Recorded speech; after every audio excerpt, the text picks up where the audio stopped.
చాలామంది పరమాత్మను ఒక ఎకరం పొలము, 1,00,00,000 రూపాయలు, 1 కేజీ బంగారము, 1 కేజీ వెండు, 1 కారు, ఏదో చిన్న చిన్నవి అడుగుతుంటారు. అందమైన భార్య, అందమైన పిల్లలు, సీఎం పదవులు, పిఎం పదవులు అడుగుతుంటారు. గతంలో కూడా నేను ఆ పరమాత్మని అదే అడిగాను. 10 ఎకరాలు కావాలి, తిరుపతి వెళ్ళాను, వెంకటేశ్వర స్వామిని ప్రార్థించాను, స్పిన్నింగ్ మిల్లు కట్టాను, నా కోరిక. అది అజ్ఞానం అని తెలుసుకున్నాను.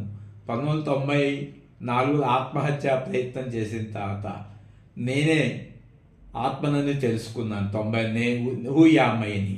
అప్పటి నుంచి తిరుపతి టెంపుల్స్ కానీ, తిరుపతిలో ఉన్న వెంకటేశ్వర రాయి కన్నా నేనే గొప్ప అని తెలుసుకున్నాను. కాబట్టి పరమాత్మ నీకు ఈ ప్రపంచం మొత్తం కావాలా తీసుకొని అప్పుడు అడిగితే సంతోషించేవాడిని, అబ్బా.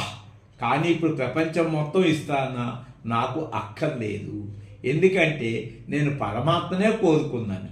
అప్పుడేమైంది? పరమాత్మను కోరుకుంటే పరమాత్మ సంపద అంతా, పంచభూతాల ప్రపంచం కూడా నాకే వచ్చింది. కాబట్టి ఇప్పుడు నేను ఏమయ్యాను? పరమాత్మనయ్యాను. కాబట్టి పంచభూతాల ప్రపంచం ఎక్కడుంది? నాలోకే వచ్చేసింది. అందుకనే ప్రతి మనిషి గాఢ నిద్రలో పంచభూతాలు దాట పరమాత్మలే. అన్ని ప్రాణుల్లో ఆత్మగా ఉన్నారు.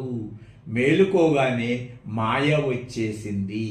ఈ మాయలో నువ్వు ఎంత కోరుకున్నా జనన మరణములు తప్పవు. అందుకనే పొద్దున్నే నీకు ఈ ప్రపంచం మొత్తం ఇచ్చేస్తాను, ఉచితంగా తీసుకొని.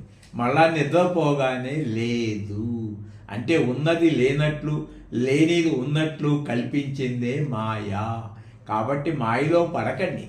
ఇప్పుడు నాలాగా లోపలున్న ఆత్మను తెలుసుకుంటే ఈ పంచభూతాల ప్రపంచము నా మాయ అయిపోయింది. కాబట్టి ఇది ప్రపంచానికి నేను బాసుని, అంటే ఓనర్ ఆఫ్ దిస్ వరల్డ్.